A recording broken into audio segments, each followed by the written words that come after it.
Dalam menjalankan bisnis, tentunya kita perlu mengetahui atau mempelajari tentang ilmu akuntansi. Karena ilmu akuntansi berperan sebagai alat pengendali untuk mengendalikan sistem pembukuan perusahaan maupun laporan keuangan serta sebagai pertimbangan dalam pengambilan keputusan perusahaan oleh para pihak-pihak yang berkepentingan.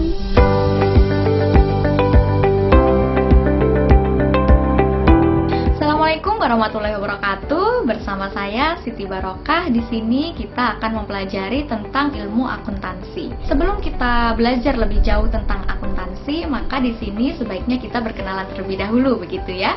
Oke, yang pertama kita di sini akan mempelajari tentang pengertian atau definisi dari akuntansi bisnis, kemudian peran akuntansi di dalam bisnis itu seperti apa, dan yang ketiga adalah pihak-pihak yang berkepentingan dengan informasi akuntansi itu siapa saja, dan yang keempat yaitu adalah macam-macam dari profesi akuntansi.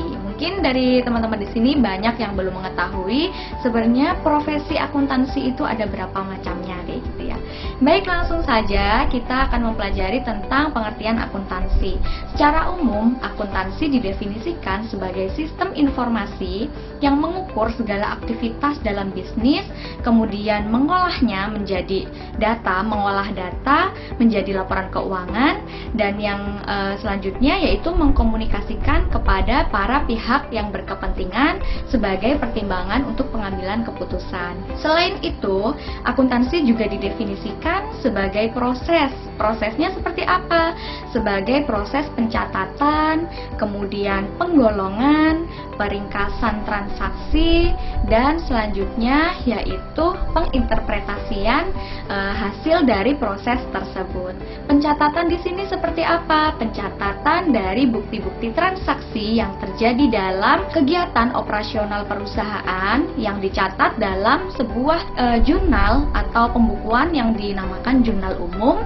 Selanjutnya dari jurnal umum dipindahkan atau dipindah bukukan atau yang biasa disebut dengan posting buku besar. Jadi catatan-catatan yang terdapat dalam jurnal umum tadi digolongkan begitu ya, digolongkan ke dalam buku besar. Selanjutnya setelah dari buku besar, selanjutnya adalah dibuat neraca saldo dan laporan keuangan. Itu adalah proses dalam perusahaan jasa. Namun dalam proses akuntansi dalam perusahaan dagang, di antara bukti transaksi, kemudian jurnal umum, posting buku besar, dan yang keempat adalah laporan keuangan, di antara bukti transaksi dan juga jurnal umum itu ada yang namanya buku pembantu. Buku pembantu apa?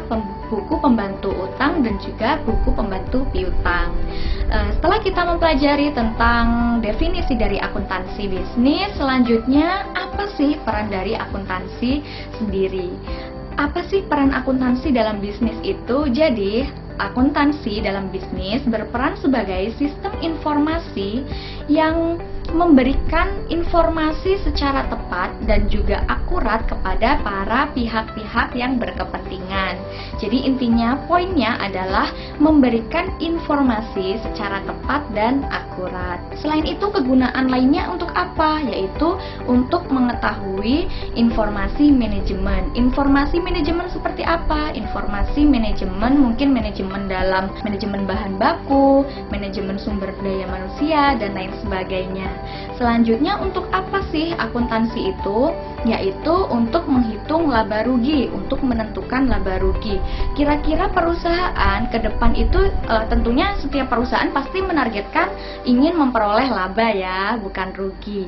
Selanjutnya, selain untuk menghitung laba rugi, juga untuk mengendalikan aktivitas operasional dari perusahaan. Bisa juga sebagai pengendalian aset dari perusahaan tersebut.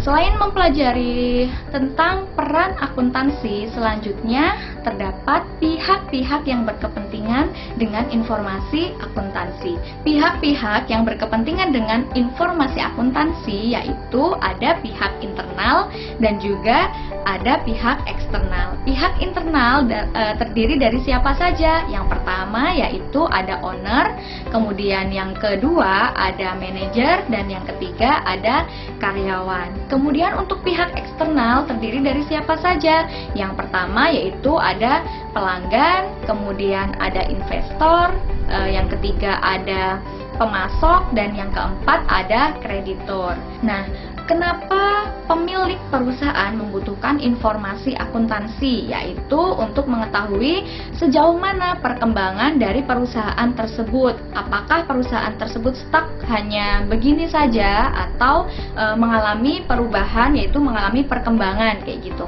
Kemudian yang kedua yaitu manajer. Manajer perusahaan menggunakan informasi akuntansi untuk apa? Yaitu untuk mengevaluasi dan juga digunakan sebagai interpretasi bagaimana perusahaan mencapai target-target yang telah ditetapkan di awal periode.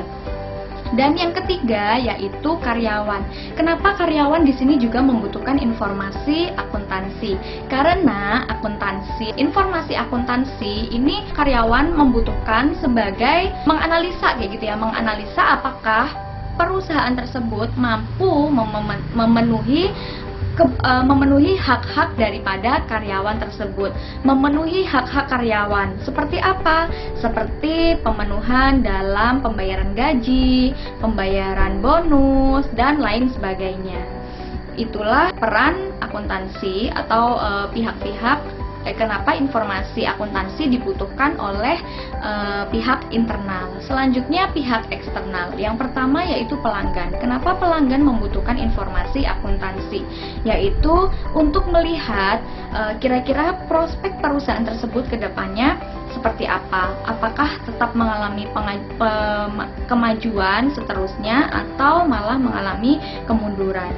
Selanjutnya, akuntansi juga dapat digunakan oleh pelanggan sebagai penelitian seperti itu ya. Mungkin di sini saya misalkan contohnya, saya itu gemar memakan Indofood, Indomie maksud saya Indomie. Di sini saya ingin mengetahui laporan keuangan perusahaan Indofood, sehingga di sini saya melakukan penelitian tentang laporan perusahaan Indofood.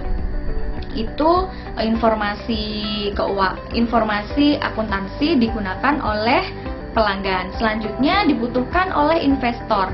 Kenapa investor membutuhkan informasi akuntansi? Karena untuk mengetahui kira-kira kinerja perusahaan selama ini apakah layak untuk dijadikan lahan investasi atau tidak, seperti itu. Kemudian yang ketiga yaitu pemasok. Kenapa pemasok juga membutuhkan informasi akuntansi? Karena pemasok bekerja sama dengan perusahaan tersebut. Misalkan memasok bahan baku begitu ya. Ketika pemasok sudah memasok bahan baku kepada suatu perusahaan, maka tentunya perusahaan biasanya tidak membayar langsung lunas begitu ya, biasanya dengan cara uang muka terlebih dahulu baru dilunasi kemudian. Nah, gunanya pemasok membutuhkan informasi akuntansi tersebut adalah untuk mengetahui apakah perusahaan ini mampu untuk melunasi barang atau jasa yang telah diberikan oleh pemasok tersebut. Selanjutnya yang keempat yaitu kreditur. Kenapa kreditur juga membutuhkan informasi akuntansi? Karena untuk menganalisa atau menentukan kayak gitu ya, apakah perusahaan tersebut layak untuk didanai atau tidak, seperti itu. Apakah perusahaan tersebut layak diberikan kredit atau tidak. Itulah informasi akuntansi dibutuhkan oleh para pihak-pihak yang berkepentingan atau pihak-pihak yang berkepentingan dengan informasi akuntansi. Selanjutnya yaitu profesi akuntansi. Mungkin di sini teman-teman banyak yang bingung. Profesi akuntansi itu sebenarnya ada apa saja sih? Seperti itu ya. Baik, langsung saja. Jadi profesi akuntansi itu ada profesi intern, kemudian atau internal begitu ya. Kemudian ada profesi akuntansi publik, ada juga profesi akuntan pemerintahan, dan juga ada akuntan pendidik. Jadi untuk seorang akuntan intern ini kinerjanya yaitu mengaudit atau audit internal pada perusahaan. Jadi seorang akuntan ini bekerja pada suatu perusahaan begitu ya. Jadi dia tuh bekerja pada satu perusahaan dan job desk-nya itu adalah untuk mengaudit kinerja daripada perusahaan tersebut. Selanjutnya yaitu akuntan publik. Nah, akuntan publik ini adalah memberikan pelayanan jasa kepada publik, kepada masyarakat umum, kepada halayak umum begitu ya. Jadi siapa saja yang membutuhkan jasa tentang akuntansi bisa ke akuntan publik. Contohnya seperti apa? Untuk menghitung perpajakan mungkin, kemudian untuk pembuatan laporan mungkin, atau untuk melayani jasa pembuatan sistem akuntansi. Selanjutnya yaitu profesi akuntan pemerintahan. Akuntan pemerintahan ini adalah seorang akuntan yang bekerja pada perusahaan pemerintahan, seperti itu ya. Contohnya seperti apa? Seperti BPK, Badan Pemeriksaan Keuangan, atau juga sebagai BPKP, Badan Pengawas Keuangan dan Pembangunan. Selanjutnya yang terakhir adalah akuntan pendidik. Akuntan pendidik ini kinerjanya seperti apa? Jadi dia seorang akuntan pendidik ini yaitu fokusnya adalah memberikan pelatihan, memberikan pengetahuan dan juga bisa juga melayani untuk pembuatan penyusunan kurikulum tentang akuntansi. Nah, mudah bukan tentang akuntansi? Jadi, sebelum teman-teman mempelajari tentang akuntansi lebih dalam, lebih jauh lagi, maka perlu teman-teman untuk mengetahui terlebih dahulu begitu ya, dasar-dasar dari akuntansi, pengantarnya dulu begitu ya. Bagaimana sih akuntansi itu pengertiannya sebenarnya kayak gitu ya. Kemudian selanjutnya adalah peran akuntansi dalam bisnis itu seperti apa, seberapa penting, seberapa berperan akuntansi dalam bisnis. Selanjutnya, pihak-pihak yang berkepentingan dengan informasi akuntansi itu siapa saja? Kenapa nih pihak-pihak tersebut membutuhkan informasi akuntansi? Dan tadi juga sudah disinggung mengenai macam-macam profesi akuntansi. Demikian mungkin yang bisa saya sampaikan, semoga bisa dimengerti begitu ya oleh teman-teman dan semoga bermanfaat. Assalamualaikum warahmatullahi wabarakatuh.